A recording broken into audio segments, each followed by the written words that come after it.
हर हर महादेव. तुम्हीही शिवलिंगावर फक्त पाणी अर्पण करून आपली पूजा संपन्न झाली असं समजता का? तर थांबा. कारण शिवपुराणामध्ये सांगितलेलं आहे, चुकीच्या पद्धतीने केलेला अभिषेक हा पूर्णपणे फळ देत नाही. तर आजच्या या व्हिडिओमध्ये आपण जाणून घेणार आहोत की रुद्राभिषेक म्हणजे काय, त्याचे किती प्रकार आहेत व कोणत्या द्रव्याने केलेला अभिषेक हा कशा प्रकारचे फळ आपल्याला प्राप्त करून देतो, व एक गुपित जे व्हिडिओच्या शेवटी मी सांगणार आहे. तर व्हिडिओ शेवटपर्यंत नक्की बघा. रुद्राभिषेक म्हणजे नेमकं काय? शास्त्रात म्हटलं आहे, ऋतम दुःखम द्रावयती नाशयती इथे रुद्रहा. म्हणजे जो आपल्या सगळ्या दुःखांचा नाश करतो तोच रुद्र, तोच शिव. रुद्राभिषेक म्हणजे रुद्रमंत्रांच्या जपाने शिवलिंगावर अभिषेक करणे.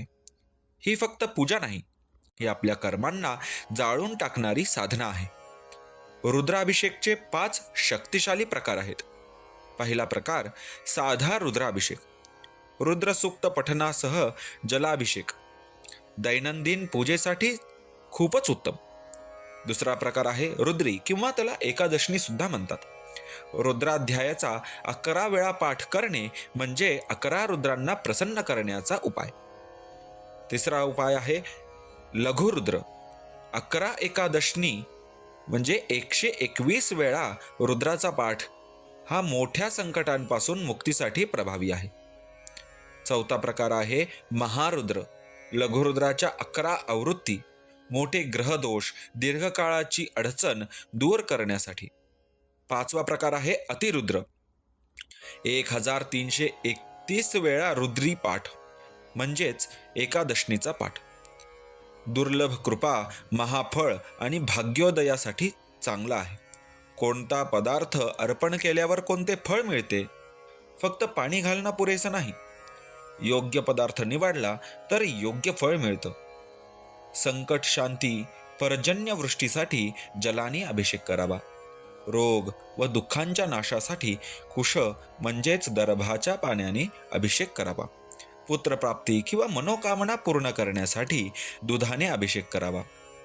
पापक्षय व्हावा असं जर वाटत असेल तर मध आहे, मधाने अभिषेक करावा. वंशवृद्धीसाठी तुपाने अभिषेक करावा. आणि सद्बुद्धी प्राप्तीसाठी दूध व साखर मिश्रण करून अभिषेक करावा. शत्रुनाशासाठी मोहरीचं तेल आहे. ताप असेल, ज्वर असेल, त्यांच्या नाशासाठी गंगाजल घ्यावं. लक्ष्मी प्राप्तीसाठी उसाचा रस घ्यावा. आजार शांत व्हावा असं जर वाटत असेल तर सुगंधित जलाने महादेवाचा अभिषेक करावा. मोक्षप्राप्तीसाठी तीर्थजल आहे. रुद्राभिषेक म्हणजे काय? रुद्राभिषेक का करावा? शिवपुराणात स्पष्ट सांगितलं आहे, आपल्या दुःखांचं मूळ कारण आपणच आहोत. आपल्या कर्मांमुळेच आयुष्यात अडचणी येतात.